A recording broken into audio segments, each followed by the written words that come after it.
भारत का संविधान भारत के सभी नागरिकों को आर्टिकल 19(1)(a) के तहत right to freedom of speech and expression देता है।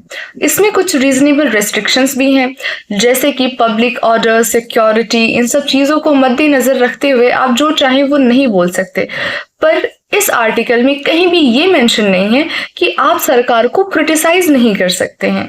मौजूदा सरकार को करना तो ये चाहिए कि वो संविधान पर संशोधन करके संविधान में एक क्लॉज और ऐड करा दे, that is a disclaimer clause, कि आप जो चाहे बोले लेकिन आप सरकार के विरुद्ध कुछ भी नहीं बोल सकते।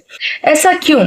ऐसा इसलिए कि मौजूदा आज तक की एक एंकर हैं अंजना ओम कश्यप, उन्होंने 2 कौड़ी जैसा बयान दिया था शिक्षकों के लिए, और उस पे शिक्षकों ने रिटेलिएट उनको रिप्लाई दिया कि वो 2 कौड़ी के नहीं है, और उन्होंने अपने बच्चों के लिए क्या क्या नहीं किया है। बच्चे मतलब हम बच्चे जिनको उन्होंने मात्र 100 रुपए की फीस में पूरी पूरी क्लासेस पढ़ाई हैं, ऐसे टीचर्स को हम ये नहीं कह सकते कि वो 2 कौड़ी के टीचर्स हैं।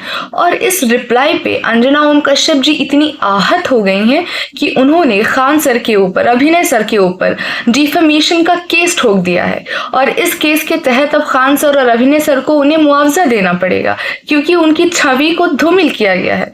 पहली चीज, जो चीज आपने फेस टू फेस देखी है, जो चीज आपने नेशनल टेलीविजन पर कही है, उसी चीज को राइटरेट करना, मैं ये नहीं मानती कि उसे ये कहा जाएगा कि वो एक डिफेमेशन है। हालांकि भारत की न्यायपालिका ही ऐसी है और हमारी न्याय प्रणाली ही ऐसी है कि आप जब चाहें जो चीज 100% ट्रू है उसको मद्देनजर रखते हुए भी आप डिफेमेशन का केस बना सकते हो।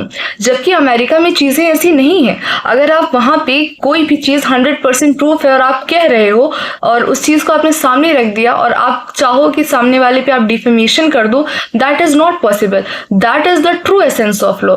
असल में न्यायपालिका का काम यहाँ आता है, लेकिन हमारी न्यायपालिका सब कुछ देखते हुए भी इस पिटीशन को स्वीकार कर रही है और खान सर के ऊपर डिफेमेशन केस लगाया गया है, जो कि बिल्कुल सही नहीं है। ये संविधान के आर्टिकल 19(1)(a) की धज्जियां उड़ाने जैसा है।